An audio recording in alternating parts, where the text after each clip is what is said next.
The dark side of self-improvement nobody talks about.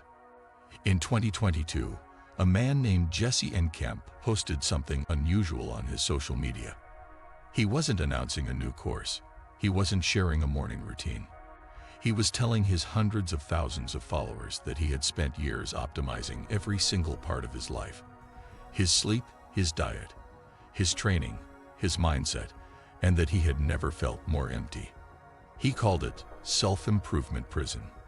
Thousands of people replied with the same two words, "Me too." That moment stuck with me. Because the world sells self-improvement like oxygen, and for millions of people, that promise is quietly becoming something else entirely. Today, we need to talk about the side of self-improvement nobody puts in the thumbnail. The optimization trap. It's 5:12 a.m. You wake up before your alarm. Not because you're rested, but because a productivity video told you that successful people rise early. You roll out of bed, start your journaling habit, do your breathing exercises, take your cold shower, get your workout in, prep your meals, review your goals. All before 8 a.m. And you do this every single day. Because somewhere in the back of your mind, a voice says, if you miss a day, you've already fallen behind.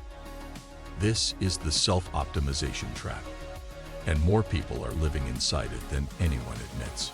Here's exactly how it happens. Someone discovers personal development, a book, a podcast, a YouTube channel. They feel motivated. They start building habits, and for a while, it genuinely works. They feel more focused, more alive, more in control. But then something shifts. Self-improvement stops being a tool they use. It becomes an identity they have to maintain. Every habit must be optimized. Every routine must be perfect. Every hour must be justified. And slowly, without realizing it, they stop living their life and start managing it. The joy disappears. The spontaneity disappears. Even relaxing starts to feel like a moral failure. Time stolen from a better version of themselves that's always just out of reach. Here's what nobody in this space will say directly. Growth was supposed to support your life. It was never supposed to become your life. When self-improvement starts to feel like a second job you can never quit, something has gone seriously wrong. The comparison spiral. Now layer social media on top of all of that, and the damage accelerates. Open any app right now.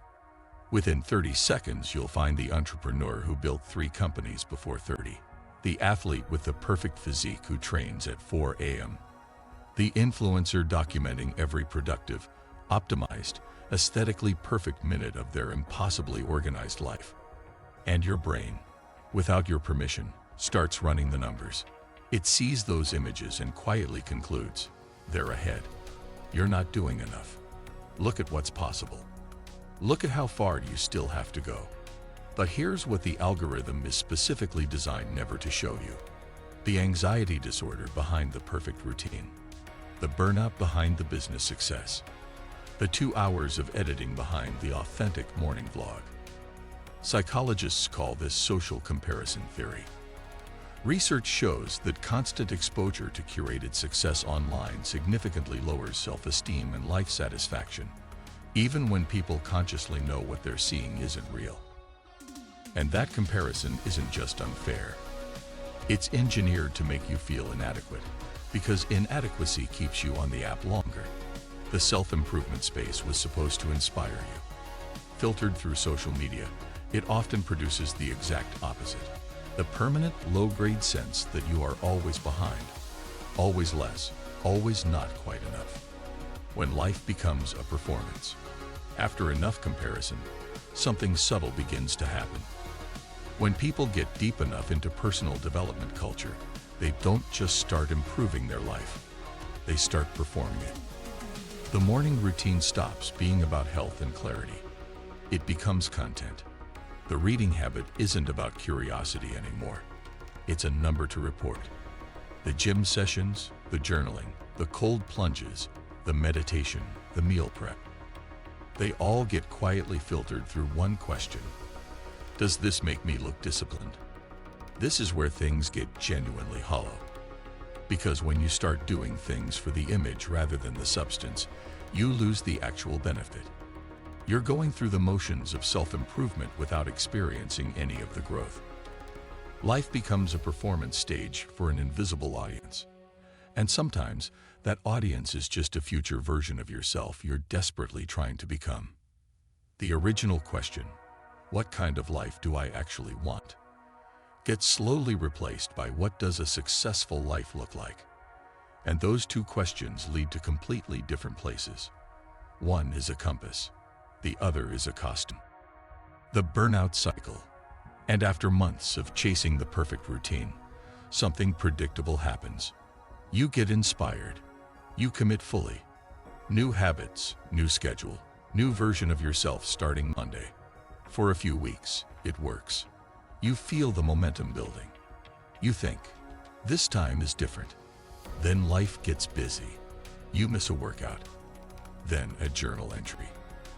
Then a week passes, and the whole routine has collapsed. And instead of simply adjusting, instead of saying, that was too much, let me find something sustainable, you feel like you failed. Like you proved something about your character. Like you don't have what it takes. So you wait until you feel ready again. Then you restart with higher expectations, more habits, more pressure, more to lose. Push, burnout, quit, recover, push harder. This cycle doesn't build discipline. It builds a deeply complicated relationship with failure. It trains your brain to believe that growth only counts when it's extreme, and anything less than perfect consistency means you've essentially given up. Self-improvement promises transformation, but most of the time, it quietly delivers exhaustion. The real problem is never motivation or willpower. It's the belief that sustainable change is supposed to feel like maximum effort.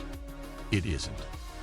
Real, lasting change is almost always gradual, quiet, and deeply unglamorous. It looks nothing like the transformation content you've been watching. The illusion of control. Underneath everything the self-improvement industry sells, there's a promise. If you work hard enough, build the right systems, and stay disciplined enough, you can control your life.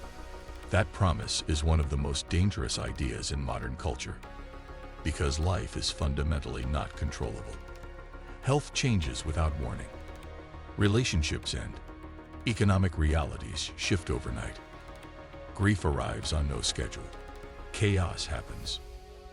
Not because you failed to optimize correctly, but because that is simply, unavoidably, what life does. When someone has built their entire identity around discipline and control, these moments don't just feel hard. They feel like personal failures. They blame themselves for circumstances that were never within their power to prevent. Real growth isn't about controlling every outcome. It's about learning to move when the outcomes you planned for don't arrive. Building flexibility, not just discipline. Resilience, not rigidity.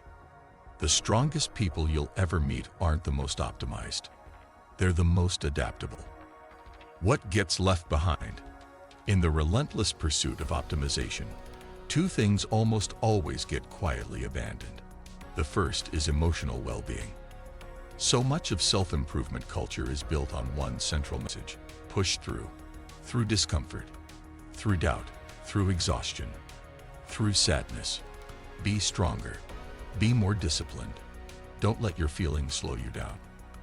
But there is a critical difference between resilience and suppression.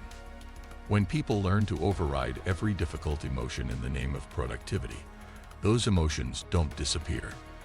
They compound, and eventually they come out sideways. As anxiety, as burnout, as a hollow feeling that something is deeply wrong even when everything on the outside looks fine. The second thing that gets left behind is the authentic self. The internet has a version of you it's trying to build. Perfectly optimized, highly productive, emotionally regulated, financially successful, physically fit, perpetually improving. And if you spend enough years chasing that version, you can genuinely lose track of what you actually wanted in the first place. What kind of mornings do you enjoy? Not the person whose routine you've been copying. What work genuinely energizes you? What does a good day feel like for you in your actual life?